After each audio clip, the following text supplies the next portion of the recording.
The lights in the hospital keep going off. The storm must be getting bad. I'm talking to the handsome doctor when his pager goes off. Damn, another one? The handsome doctor is frustrated. I lost another patient just now. That's the 5th one tonight. Excuse me, I have to go. He rushes away as his pager beeps again. Must be another emergency. I go to sip my coffee and the lights flicker above my head. I stare up at it. So weird. Something's going on tonight. I check my smartwatch. Midnight. It's officially March 23rd. I hear the sound of multiple feet rushing and there's yelling. I hear someone over the intercom. Code blue. Code blue. All available hospital personnel, please report to the ICU unit. I see a gurney rush past the window of the cafe. I immediately ran to offer my aid. I see her bloody, swollen face. Her nose is completely black, clearly broken. I gasp. Her body is covered, hiding the other broken bones and wounds. I'm still covering my mouth when I see blood dripping onto puddles left behind her. I know her. We're close. What happened? I ask the running doctor as I run beside him. You're a resident here, right? Come with us. We're going to have to perform an emergency C-section if we are saving this child. We need all the hands we can get. Sterile towels. She's bleeding right through these. Dr. Geller yells out loud to the crowd of nurses and other doctors. What about her, doctor? I'd be a liar if I said I'd bonded to her baby. She ignored me the entire pregnancy. I'm worried for my friend. It's too hard to say. Her injuries... He shakes his head as we enter the room for the C-section. The lights flicker rapidly. I have a sudden feeling of calm. Next of kin has been contacted. We are to try to save the baby instead of the mother when it comes to it. I smile and hand the doctor the clamps and other equipment. I'm confused as to why I don't feel angry at John's choice, knowing O's feelings for the pregnancy. I don't want to lose my best friend, but I'm no longer scared of the thought. I'm put in an ethereal state of mind when the doctor cuts into her bloody skin, pulling out her intestines. I'll have to remove the uterus, Dr. Geller says without looking up. Doesn't take much longer for the doctor to pull out the baby. It's a girl. 12:58 a.m. March 23rd. The doctor tells the nurse who writes it down. He hands her to me and begins sewing up Ophelia. I weep quietly as I hold the bloody infant to my chest. Shh, it's okay, little one. Mommy will be awake soon. I rub her smooth back. I'm your Auntie Paige. You're so beautiful. Your mommy will be so proud.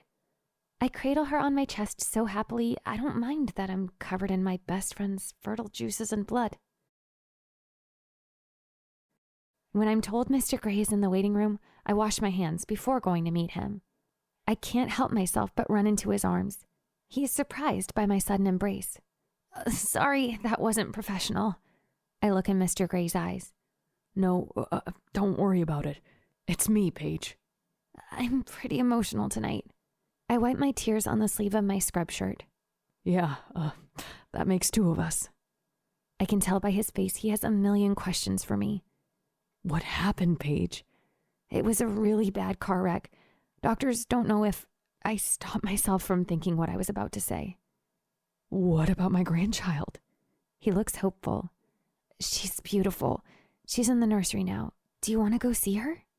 The thought excites me. I smile at him, and he smiles back. I check the clocks. It is now 3 a.m.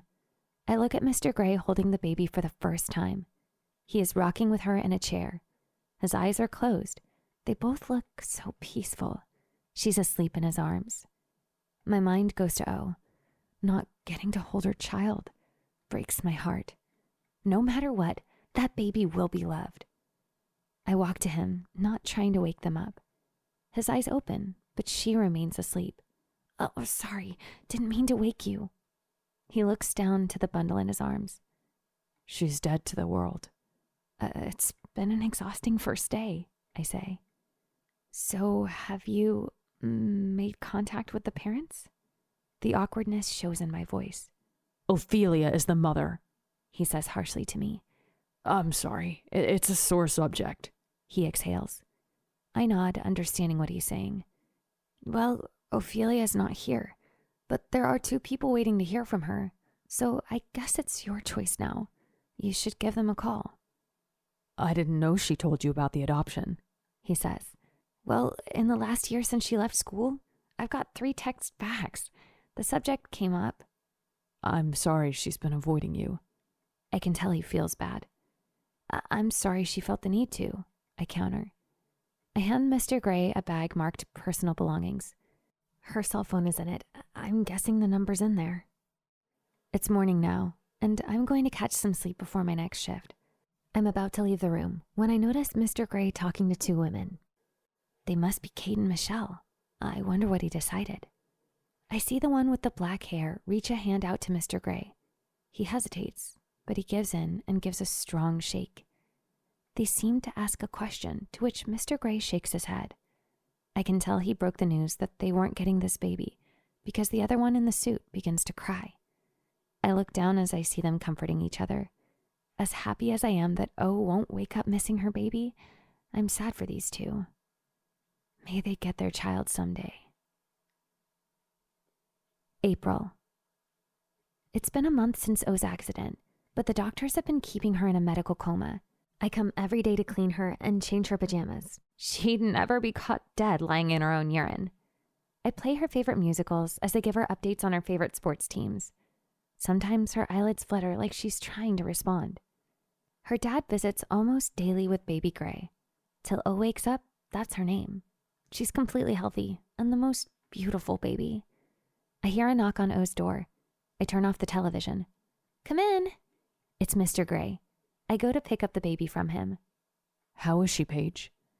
Doctors have started leaning her off the propofol. I washed her already and I stretched her legs a bit. Thank you, Paige. I mean it. You are a great friend. Mr. Gray pats my back.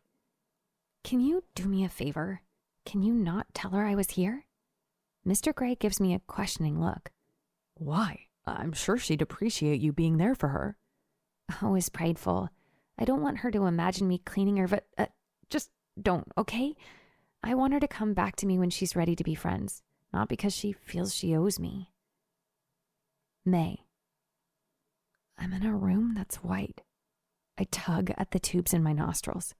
I hear a beep getting louder. My face hurts. Suddenly, people are in front of me.